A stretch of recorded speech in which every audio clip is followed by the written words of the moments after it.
Olá, meus irmãos e minhas irmãs de podcast. Tudo bem? Como diz o Evandro, bom dia, boa tarde, boa noite a todos. Sejam bem-vindos a mais um episódio do Alma de Poeta. O meu nome é Sofia, eu sou a cambone virtual desse podcast maravilhoso que fala sobre Umbanda, mediunidade, espiritualidade e também sobre as poesias do Pai Antônio. E hoje eu tomei a liberdade de me intrometer na abertura do programa, justamente para anunciar que nós iremos recitar mais algumas poesias recebidas do plano espiritual. Espero que vocês gostem. Muito bom, Sofia. Gostei de ver a sua abertura. Eu acho que você deveria fazer isso mais vezes. Aliás, eu pensei que você tinha abandonado o nosso podcast. Falou 2 ou 3 vezes e depois não apareceu mais, não deu mais as caras. O que aconteceu? Muito trabalho, meu querido. Eu tive que resolver muita coisa nessas últimas semanas e não tive tempo para te acompanhar no podcast. Me desculpa. Mas pelo que eu estava ouvindo dos últimos episódios, você soube se virar muito bem sem mim. Acho que eu não faço tanta falta assim. Ah, para! Claro que faz, Sofia. Sem você o podcast não fica tão legal. E oi pra vocês, pessoal. Para quem não me conhece, meu nome é Evandro e eu sou médium umbandista. E como a Sofia bem disse, esse é um podcast dedicado para falar sobre Umbanda, espiritualidade e mediunidade.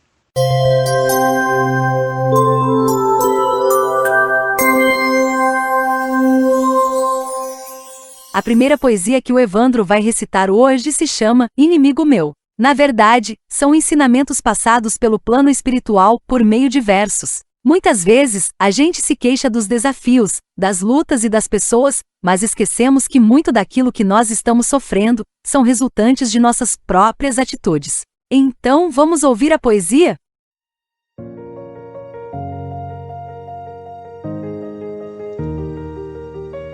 O filho se queixa da vida, daqueles que o perseguem, e exibe a alma ferida pelas lutas que se seguem. Mas não vê a contrapartida, pois quando machuca alguém, aquela alma aborrecida o tratará com desdém. O ódio é uma arapuca cheia de chumbo trocado. Se o filho hoje machuca, amanhã será machucado. Não pense, meu filho amado, que apenas a prece afasta. Se quer consertar o passado, boa atitude é o que basta. Pois o inimigo de agora, perseguidor implacável, foi a vítima de outrora, por teu erro irresponsável. A fragilidade do teu espírito é o que fez tudo acontecer, quando no passado esquecido, veio a vida comprometer. Se hoje tens um inimigo, procura te modificar, para quando ele andar contigo, sentir o amor despertar.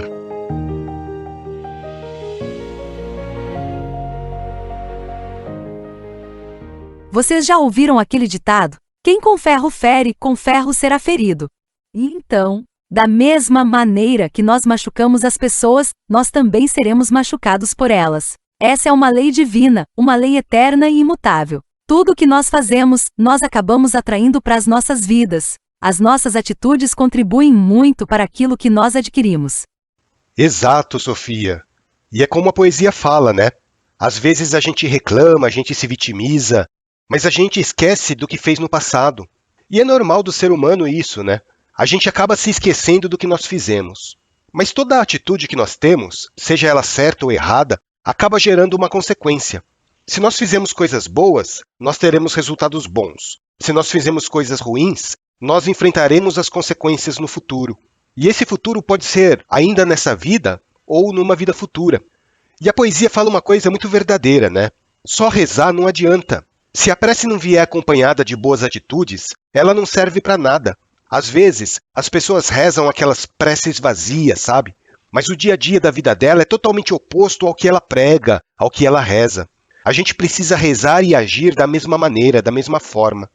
Sim, e me chamou a atenção uma parte da poesia que fala assim: o inimigo de agora, perseguidor implacável, pode ter sido a vítima de outrora, por um erro irresponsável. Ou seja, somos nós que construímos hoje as nossas amizades ou inimizades de amanhã, seja no plano material, seja no plano espiritual.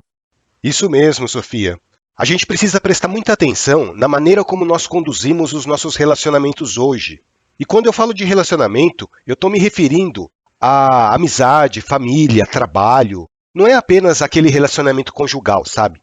Porque os nossos relacionamentos, assim, de uma maneira mais ampla, são eles que vão construir a nossa felicidade ou a nossa infelicidade aqui na Terra. Se nós vivemos de uma maneira egoísta, se nós agimos apenas para satisfazer as nossas necessidades aqui na Terra, a gente vai acabar ficando sozinho, né? Porque a gente sempre pensou no próprio umbigo. Ou então, a gente vai acabar a vida rodeado de pessoas interesseiras.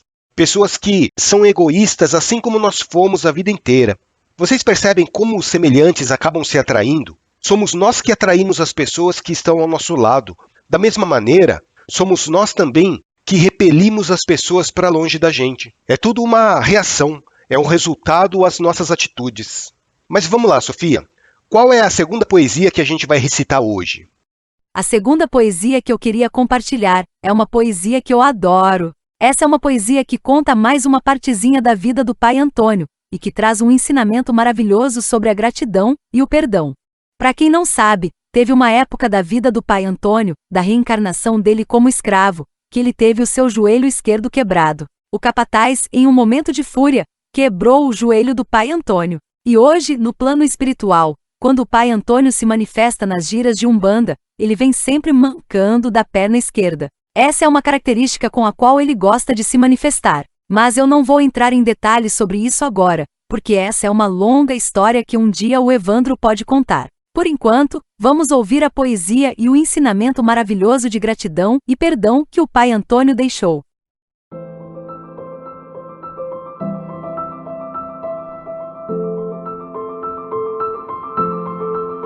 Tudo o que acontece na vida é uma experiência aprendida na rota da evolução. Até mesmo as coisas ruins fazem brotar querubins dentro do coração.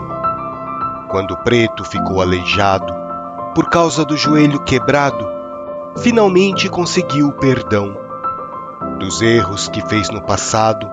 Por aquele dia foi libertado da sua própria imperfeição. O capataz serviu de instrumento naquele sagrado momento que negro buscou ascensão. Se hoje o preto vive na luz e o destino dos filhos conduz, é para mostrar sua gratidão. Todos nós somos filhos de Zambi, e por mais que o filho descambe, os erros servem de lição. Porque em cada nova existência, Zambi grava na consciência a importância de amar seu irmão. O capataz, todo arrependido por aquele ato irrefletido, acabou despertando na dor. Muito tempo viveu afligido, mas hoje é um filho querido, que negro tem muito amor. Então, vamos todos ofertar nossas vidas ao Pai Oxalá, levando Zambi no coração, e quando adentrar no Abaçá, curve a cabeça diante do altar, como forma de gratidão.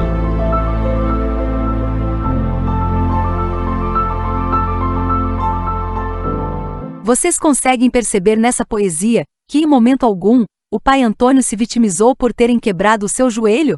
Muito pelo contrário. Ele disse que naquele dia ele conseguiu o perdão pelos erros que ele fez no passado. E olha que eu particularmente não consigo imaginar o pai Antônio fazendo qualquer coisa errada. Ele é um amor de pessoa, mas ele disse que também teve as suas imperfeições e por isso precisou de uma vida sofrida para expurgar as suas faltas. Eu não sei por que você colocou essa poesia, Sofia. Você sabe que tem algumas passagens da vida do pai Antônio que ainda mexem muito comigo, né? Eu não me sinto preparado ainda para falar sobre aquele capataz e principalmente para falar sobre aquele momento em que o pai Antônio teve o joelho quebrado. Por enquanto não dá para eu falar sobre isso. Tudo bem, meu querido. Vai chegar o dia em que nós conseguiremos falar sobre esse assunto sem qualquer sentimento de tristeza. Por enquanto eu só quis compartilhar com os nossos ouvintes os ensinamentos do bom velhinho. Tá bom. Vamos passar para outra poesia, então? Qual é a próxima poesia que você separou aqui para a gente ouvir? A próxima poesia se chama Esse Negro e também é mais uma das poesias passadas pelo nosso amado Preto Velho. Como você pode ver, hoje eu estou inspirada no pai Antônio. Eu tô vendo! Já é a terceira poesia que você escolheu, passada por ele. Então vamos ouvir mais essa poesia. Esse Negro.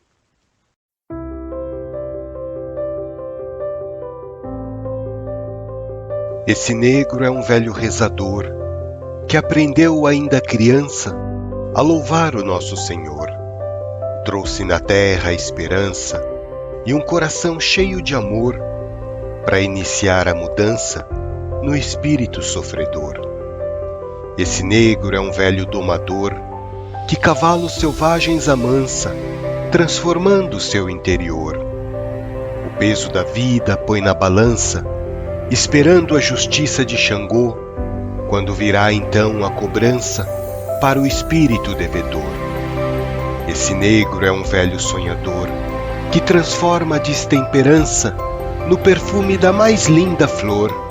Nos seus olhos traz a lembrança daqueles momentos de dor, quando manteve a confiança em Zambi, o nosso Senhor. Esse negro é um velho servidor que pela escuridão avança sem qualquer tipo de temor. De Ogum empresta sua lança, protegendo a todos do agressor, mostrando a força da aliança que fez com o nosso Senhor. Esse negro é um velho professor que vem ensinar a perseverança para o filho trabalhador. Com humildade mostra a herança dos herdeiros do Pai Criador, deixando no mundo a confiança e o seu riso transformador.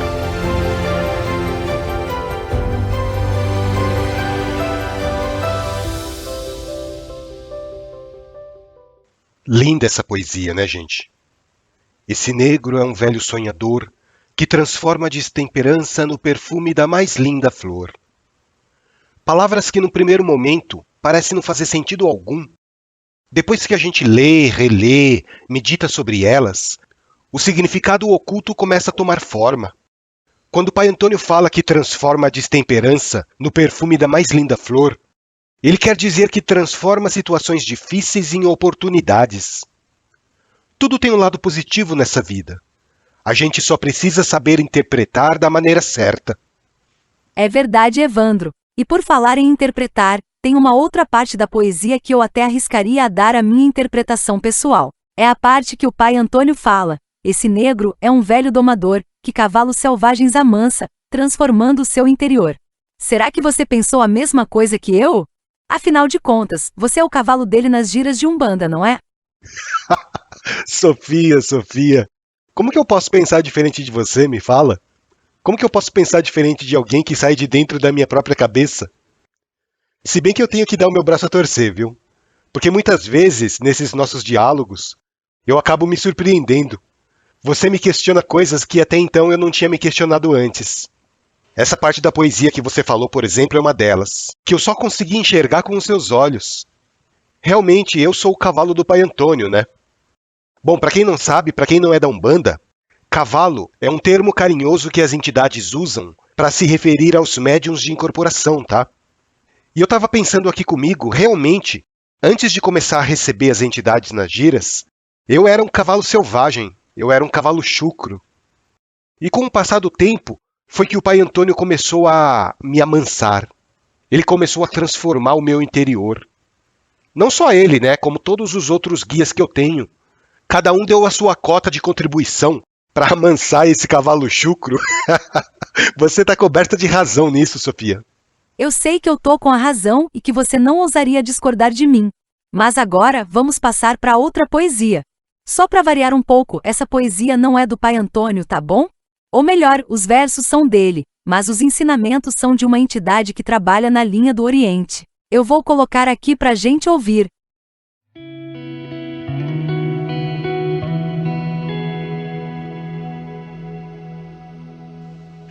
Mestre, minha mente está confusa e o meu pensamento dúbio. Sinto minha alma reclusa no momento de infortúnio. Filho, há dois tipos de pessoas que tentam entender o eu. Uma através da mente, outra através de Deus. Mas, mestre, Dize-me com clareza o que é melhor para mim, pois eu não tenho mais certeza se a luta é boa ou ruim. Filho, não ficarás livre do dever simplesmente por deixar de agir, nem atingirás a perfeição do ser enquanto das lutas fugir, pois cada um tem o seu karma e a batalha deve seguir. Então, prepara tuas armas pro teu destino cumprir. Mas, mestre, como posso prosseguir nesse caminho que tanto almejo, se o meu espírito sempre cai no mais obscuro desejo? Meu filho, quem reprime os sentidos, mas não livra a própria mente, mantém o desejo escondido, guardado no inconsciente. Mas aquele que usa a mente para controlar o sentido, encontra a paz permanente e o paraíso prometido. Portanto, meu filho amado, executa os teus trabalhos sempre com dedicação e não pense que há atalhos para atingir a perfeição. Guarda este meu conselho: trabalho é a melhor solução.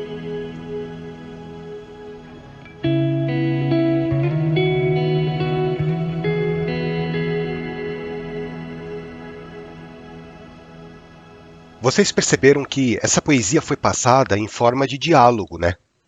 A minha percepção mediúnica no dia era de um monge aprendiz levando as suas indagações até um monge ancião. Eu tentei mudar a entonação da minha voz, eu tentei simular o diálogo que eu ouvi, mas não ficou muito bom, eu sei. A entonação não é a mesma, mas os versos são exatamente aqueles que eu ouvi. E o povo do Oriente tem uma bagagem filosófica muito profunda, né? O povo do Oriente que eu falo é a linha do Oriente que se manifesta na Umbanda. A maioria desses espíritos, quando encarnados, eles eram budistas, hinduístas, taoístas, monges tibetanos, e eles carregam uma bagagem de ensinamentos e uma disciplina mental muito grande. Esses espíritos sempre nos trazem ensinamentos de que a mente precisa controlar o corpo, porque quando a mente não controla o corpo, é o corpo que acaba controlando a mente.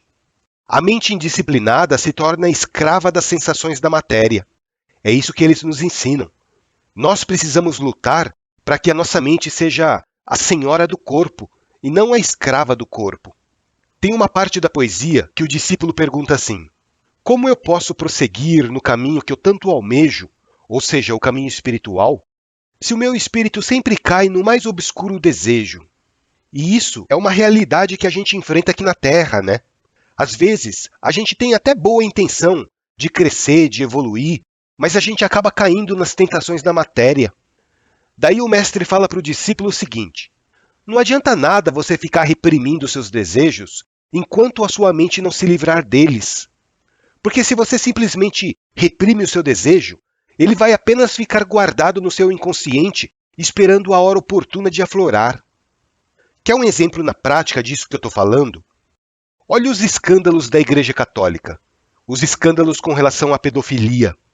E olha, gente, me perdoem os católicos por eu estar falando isso, eu tenho um profundo respeito pela religião de vocês, pela Igreja, mas é um fato que infelizmente se tornou público e notório, né? O problema da pedofilia entre os padres. E sabe por que isso acontece? É justamente pela imposição da Igreja Católica de reprimir a sexualidade dos sacerdotes. Porque para você ser padre, você tem que levar uma vida celibata. Só que nem todo mundo está preparado para isso. A maioria de nós não está. E daí o que acontece?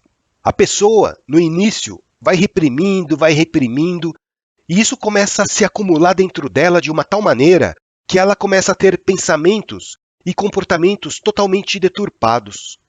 O sexo, que deveria ser uma coisa natural, uma coisa saudável, uma coisa até sagrada, acaba se tornando algo pecaminoso, imoral, sujo.